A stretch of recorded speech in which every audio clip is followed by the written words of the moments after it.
Bom dia, seja bem-vindo ao programa A Ciência em Movimento. Hoje nós vamos entrevistar a Melina Gelman, que é formada em Publicidade e Marketing, com especialização em Business e Empreendedorismo pela Universidade de Tel Aviv.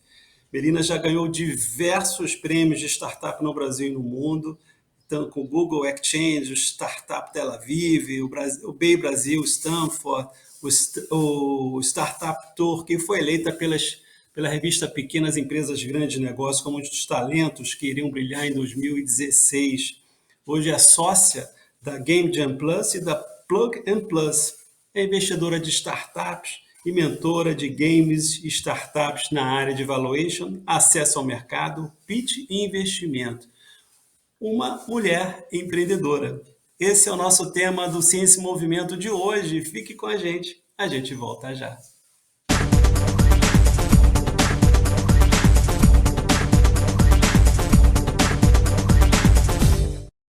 Seu negócio teve que fechar as portas? Tá difícil anunciar a venda pela internet? Calma, nós podemos te ajudar. Invista na divulgação dos seus produtos. Nossa equipe é especializada em fotos para a internet. Alavanque suas vendas no iFood, na Uber Eats, no Instagram, no Facebook e outras redes sociais. Com a Érica Massi Fotografia, fica mais difícil resistir ao seu serviço de delivery. Fale com a gente. A Érica Massi Fotografia tem pacotes promocionais para você.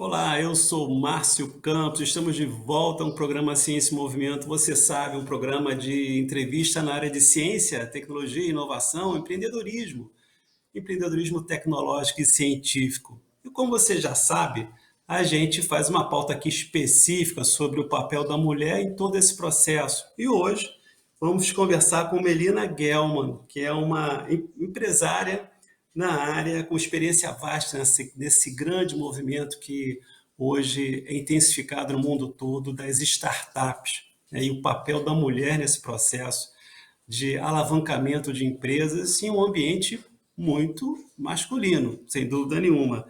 Milena, é um prazer tê-la aqui com a gente para falar sobre mulheres empreendedoras, para falar sobre startup, para falar sobre empreendedorismo feminino. Isso é muito bacana, a gente gosta muito de falar sobre isso aqui no programa Ciência e Movimento. Seja bem-vinda.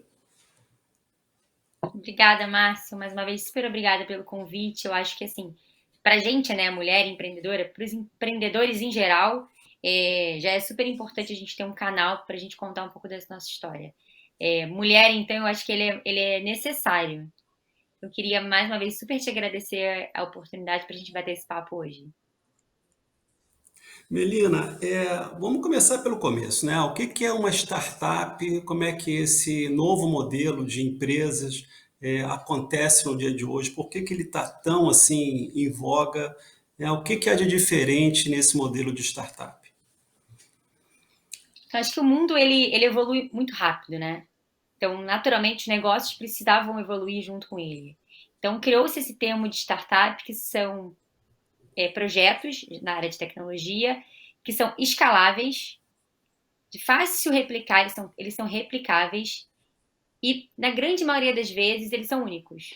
Tá? Não existe nada ou alguma solução para aquele problema relacionado àquilo. Então, eu lembro que quando eu fui para a Universidade de Tel Aviv, em Israel, fazer um curso, isso era 2013 para 2014, o mundo ainda estava aprendendo o que era startup, o Brasil mal sabia. Israel já tinha curso sobre isso, sobre como criar startup. Eu lembro que me marcou muito lá a definição de você tinha que achar um modelo que tivesse todas essas características, mas o mais importante de uma startup, ela é solucionar um problema. E aí todo mundo escuta quando eu falo isso e fala, problema tem um monte, e solução para os problemas também tem um monte. Só que é aí que é a questão. Às vezes o problema que você acha que é um problema não é um problema para um número significativo de pessoas que comprariam / usariam ele, ou o que você criou não é a solução para aquele problema, apesar de você achar que é, ou aquele problema tem outras soluções no mercado que às vezes você não conhecia, e aí você entra num mercado em que já tem um concorrente, né, resolvendo aquilo. Então, você resolvendo essas mini equações, de pensar em algo que seja escalável, inovador, replicável, e ainda que solucione um problema, que essa dor seja uma dor de um número relevante de pessoas, é mais complexa. Por isso que as startups, a gente fala, é muito fácil criar uma startup. Difícil é você conseguir fazer com que ela sobreviva. Melina, assim, nesse processo todo, quais seriam os pontos que você acha assim mais desafiadores para uma mulher entrar nesse mundo? A gente sabe que o mundo empresarial, né, em grande maioria, o mundo científico e tecnológico, a gente fala muito isso também, é muito masculinizado, né? Como é que é o papel da mulher, pelo tudo que ela enfrenta, até mesmo no seu dia a dia, alavancar uma startup ou um negócio próprio?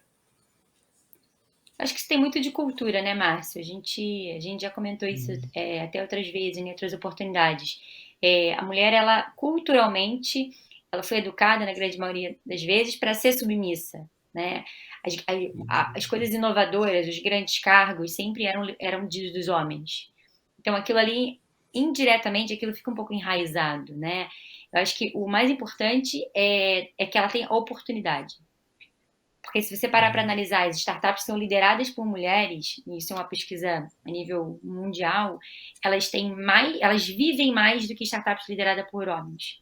Mesmo que tenham muito mais homens liderando que mulheres. Então, proporcionalmente, startups lideradas por mulheres têm muito mais sucesso do que as de homens. Então, assim, acho que falta oportunidade, falta alguém olhar uma mulher com o potencial que ela tem e dar aquela chance dela fazer com que aquilo ali sobreviva. Não é à toa que as mulheres hoje em dia, a gente brinca, né, que a gente cuida de filho, cuida de casa, cuida de marido, trabalha, tenta fazer tudo equilibrando os pratos e dá tudo certo. De certa forma, dá tudo certo. Eu acho que se a gente pegar essa resiliência e trazer para o mundo empresarial, é sucesso. A gente só precisa que as pessoas tenham essa visão das mulheres. Melina, a gente vê essa questão da mulher e eu queria que você contasse um pouco aí da sua história, né? Como é que você enfrentou esse processo todo? Como é que você passou por isso? Né? Como é que isso te afetou diretamente, Melina? Conta um pouco da sua história. Então, quando eu falo que é cultura, eu acho que é porque eu tinha em casa um exemplo muito fora da curva, né? Meu pai sempre. Eu lembro do meu pai falando assim, ó, são 3 mulheres em casa, né? Aí ele falava, eu crio as minhas filhas para elas nunca dependerem de homem. Então a gente aprendeu a dirigir muito cedo e a gente sabia trocar pneu. Porque a gente, se furasse pneu, a gente tinha que saber sobreviver. Eu, com 19 anos, eu assumi a Federação de Motociclismo como diretora-geral. Então, assim, é um mundo mais masculinizado que poderia ter. Eu tinha 19 anos. Então, eu era muito nova num universo 99% masculino, de pessoas muito mais velhas do que eu. E depois começou a me incomodar essa questão de criar algo meu. Obviamente, esse curso em Israel foi o estopim para eu criar a ideia. E quando eu ouvi aquilo, preciso de um problema e pensar numa solução, eu estava em Israel, eu tinha dificuldade em me comunicar nos restaurantes, em conseguir comer nos restaurantes, e eu pensei, pô, todo mundo que viaja, que vai para os lugares, que foge dos grandes centros, em que os garçons não falam inglês, também vai ter essa dificuldade. E foi aí que eu criei o Menu for Tourists. Então eu voltei para o Brasil, eu usei a Copa do Mundo para validar, que é uma coisa importante para startup, tá? Vocês precisam de um MVP, precisam botar a cara a tapa e validar se aquele problema realmente, ouvir do teu público que aquilo ali é um problema. E para minha sorte, eu acho que sorte também é algo que a gente tem que contar, né? Foi um grande problema na Copa do Mundo, no Rio de Janeiro, sabe? Os turistas reclamaram muito de falta de comunicação, principalmente na hora de se alimentar. Então, eu tinha a validação necessária e busquei um investidor, na época consegui um investidor anjo, que era raríssimo, eu tinha só um PowerPoint, mas alguém que acreditou na ideia. E aí o menu surgiu, em pouquíssimo tempo ele era o aplicativo oficial das Olimpíadas pela Prefeitura do Rio de Janeiro, e aí tomou uma proporção gigantesca.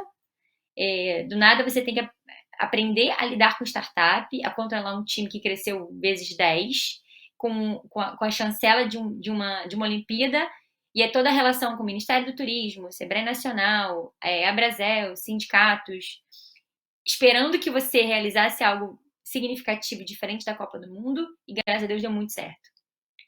E ali eu entendi, e aí a gente começou a disputar vários eventos de startups a nível mundial, porque realmente aquele problema era um problema que ele não se limitava a Rio de Janeiro. Ele se relacionava com qualquer pessoa que fosse viajar. A gente brincava que o menu era para qualquer um que deseja comer fora de casa. E aí começou a abrir um mundo de startups para o menu como empresa e para a Melina como empreendedora, né? E aí eu me lembro que naquele momento eu tinha um apoio muito grande do Sebrae Nacional, tenho até hoje, né? Minha relação com o Sebrae Nacional é muito estreita, e eu lembro que enquanto eu rodava o Brasil, incluindo novos restaurantes no menu, eu em troca dava palestras de empreendedorismo feminino, principalmente nas regiões Nordeste e Norte, para incentivar que mais mulheres tivessem coragem. Às vezes era coragem, tá, Márcio? Era que elas precisavam de ser encorajadas para que elas decidissem que elas queriam sim empreender. E aí que eu digo da cultura, né?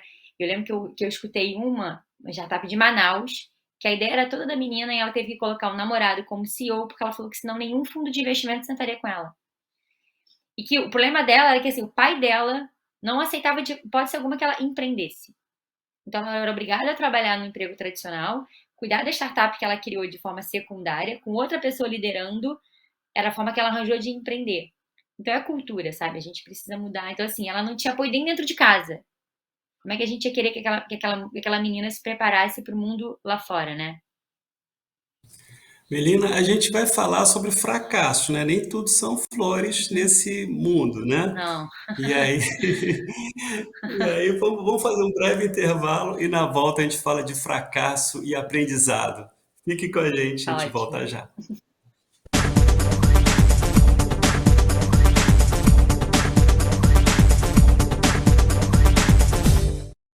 Seu negócio teve que fechar as portas? Tá difícil anunciar a venda pela internet? Calma, nós podemos te ajudar. Invista na divulgação dos seus produtos. Nossa equipe é especializada em fotos para a internet. Alavanque suas vendas no iFood, na Uber Eats, no Instagram, no Facebook e outras redes sociais. Com a Érica Massi Fotografia, fica mais difícil resistir ao seu serviço de delivery. Fale com a gente. A Érica Massi Fotografia tem pacotes promocionais para você.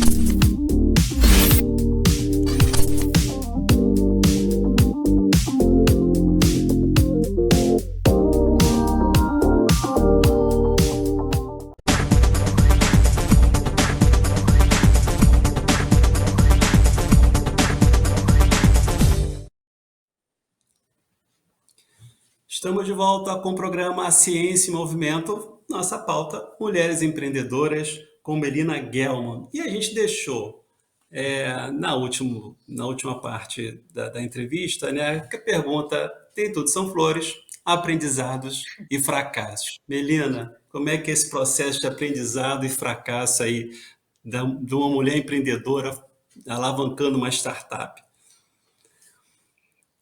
Acho que assim, resiliência, né? Resiliência é a palavra, acho que para muita coisa na vida, ainda mais quando a gente quer inovar, a gente quer ser pioneiro em algo, você precisa ser resiliente, né? Eu acho que assim, eu gosto de falar de dois fracassos na minha história, mas eu sempre lidei com eles como aprendizado, sabe? Eu acho que o fato de eu não ter lidado eles como fracasso, pelo menos não nos primeiros momentos, fez com que a gente conseguisse, até de certa forma, tratar eles como trampolim. E aí, é uma coisa muito emblemática que eu falo muito, que era em relação a um projeto que eu cheguei a começar a desenvolver com 3 sócios antes do menu. A gente se conheceu num curso que a gente fez da Endeavor, empreendedores, então naturalmente a gente se reconhece, né? E acabou que eu tinha muito mais tempo meu tempo disponibilizando para aquele projeto. Eu comecei a achar que aquilo estava desproporcional, assim, era eu que estava me dedicando àquilo, e nós éramos 4 sócios, e eu queria que todo mundo embarcasse na ideia. Porque eu vi assim, se os meus sócios não estão 100% acreditando na ideia, essa ideia não vai sair do papel, né? E indiretamente você acaba questionando se você precisa ou não deles. E eu fiz uma reunião, falei, pessoal, a gente precisa que todo mundo embarque nisso junto. Cara, se organizem, tenham um tempo aí, em X tempo a gente volta a se reunir pra gente traçar o nosso plano. Na data combinada, a gente se reuniu, nós 4, eles falaram, Melina, a gente conversou muito, a gente decidiu que a gente vai continuar no projeto, mas sem você. A gente quer fazer no nosso ritmo, a gente entende o teu ritmo, mas então a gente tem uma incompatibilidade, eram 3 contra 1. Cara, nessa hora eu aprendi uma coisa na minha vida, sabe? Você tem momentos que você não discute com a maré. Ali, por mais que eu argumentasse qualquer coisa, nunca daria certo aquela sociedade com 3 pessoas achando que, de certa forma, uma não era bem vista. E não era nem bem quista, tá? Era naquele momento eles entendiam que tinha uma incompatibilidade. Porque eu me lembro também de um aprendizado que eu tenho desde pequena, que sociedade é um casamento sem amor. Então, assim, casamento que tem amor, vários não dão certo. Imagina a sociedade. E ainda tem um agravante, ela lida com dinheiro. Pior do que lidar com dinheiro, ela lida com a falta do dinheiro. Então, assim, então ali naquele momento eu falei, olha, não era pra ser. Óbvio que é um baque, óbvio que eu não fui tão plena na hora, né, em aceitar isso. Eu era muito nova, mas eu entendi, olha, eu não quero, eles não querem. E eu falei, então, e aí Israel veio na minha vida, o menu surgiu, meu sócio apareceu. Então, assim, tudo começa a conspirar, né? E aí eu comecei a valorizar uma coisa que eu falo pra todo mundo que eu dou mentoria. É muito importante sócio, a escolha do sócio. A escolha do sócio é o cara que vai estar junto com você, caminhar na hora que der problema. Que você descobre um bom sócio na hora que tá dando tudo errado.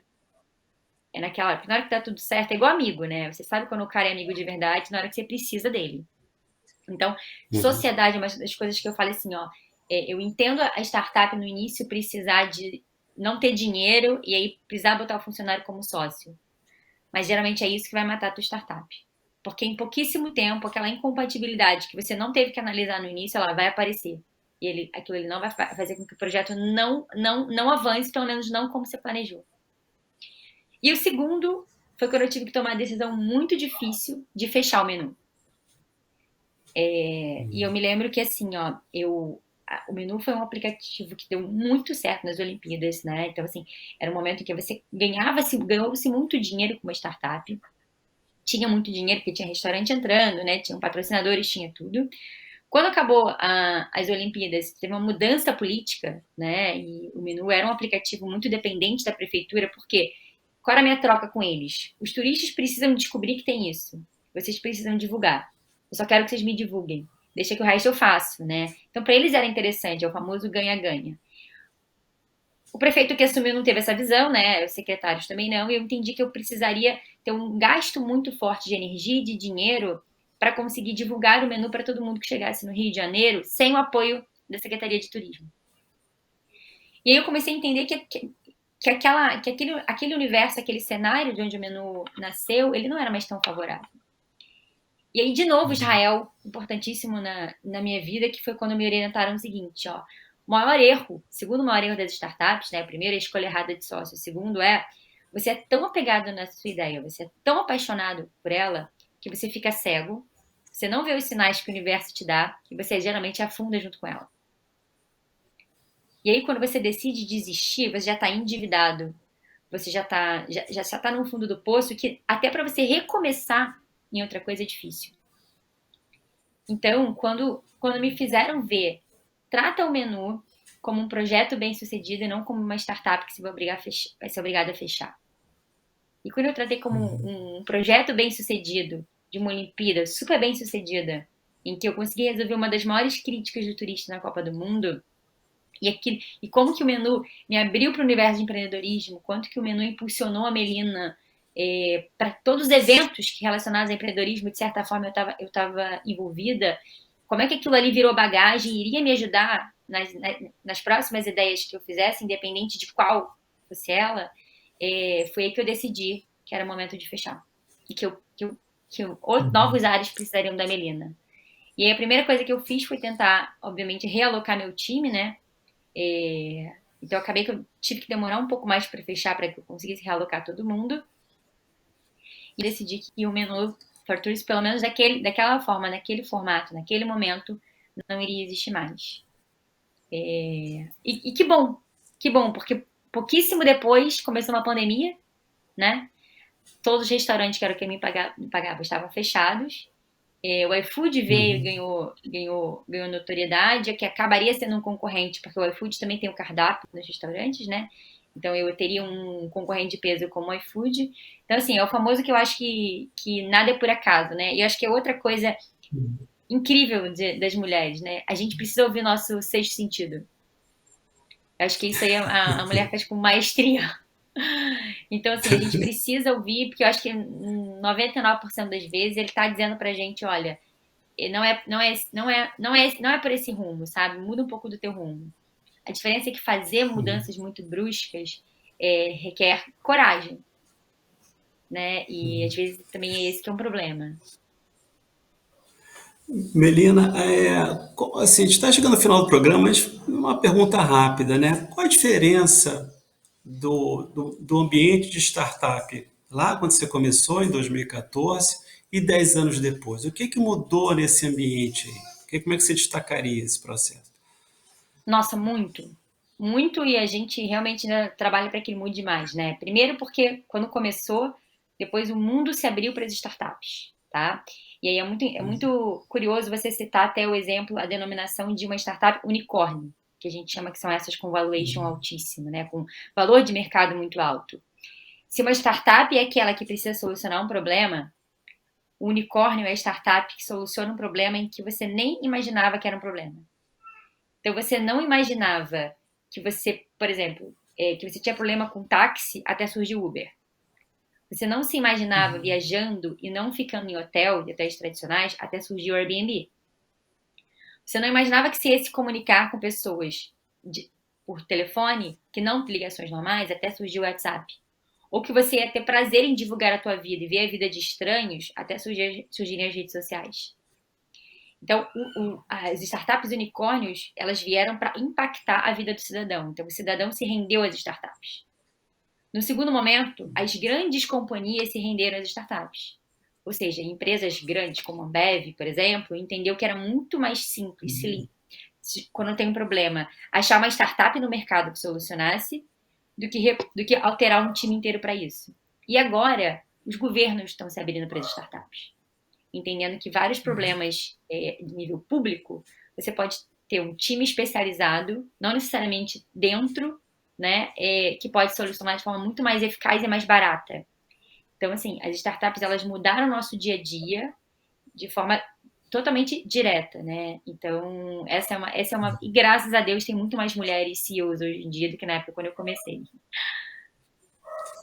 Melina, né, te agradecer muito aí pela nossa entrevista. Foi um prazer ter entrevistado, né? Espero que você continue inspirando aí mais mulheres, né, dentro da área de empreendedorismo e, claro, também na área de ciência e tecnologia.